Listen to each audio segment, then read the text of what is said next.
ઉભા રહેજો, 1 નવેમ્બરથી તમારા બેંક એકાઉન્ટના નોમિનેશનના રૂલ્સ બદલાઈ ગયા છે. પહેલા આપણે બેંક એકાઉન્ટમાં એક જ નોમિની રાખી શકતા હતા, પણ 1 નવેમ્બર 2025થી 4 નોમિનેશન રાખી શકીશું, અને એ પણ 2 ટાઈપના, કાં તો સક્સેસિવ કાં તો સાયમલ્ટેનિયસ. પણ આ બંનેનો મતલબ શું છે? સૌથી પહેલા સાયમલ્ટેનિયસ એટલે એક સાથે નોમિનેશન. કઈ રીતે? તો 4 વ્યક્તિના નામ આપણે લખવાના છે, 4 વ્યક્તિને કેટલા % આપણે આપણા અકાઉન્ટમાંથી અમાઉન્ટ આપવી છે એ નક્કી કરવાનું છે. 4% કે જેટલા % છે બધાનું ટોટલ 100% હોવું જોઈએ. અને સક્સેસિવ નોમિનેશનમાં આપણે કોઈ પણ એક જ વ્યક્તિને નોમિનેટ કરવાના છે, પણ એના પછી નોમિનેશન કોને જશે એ પણ આપણે નક્કી કરવાનું. બેસિકલી અગર આપણી હયાતી નથી રહેતી તો પહેલો રેન્ક કોનો, સક્સેશન કોનું? તો આ વ્યક્તિનું.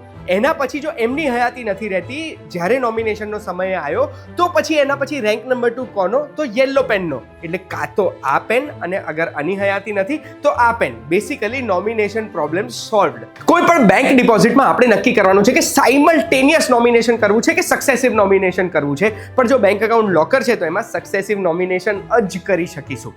આવી રીતે આમાં કે પછી બીજા કોઈ પણ ચેન્જીસની ડિટેલમાં તમને માહિતી જોઈતી હોય તો યુટ્યુબ પર પૂરો વિડીયો જોઈ લેજો. આપણે ફરી મળીશું.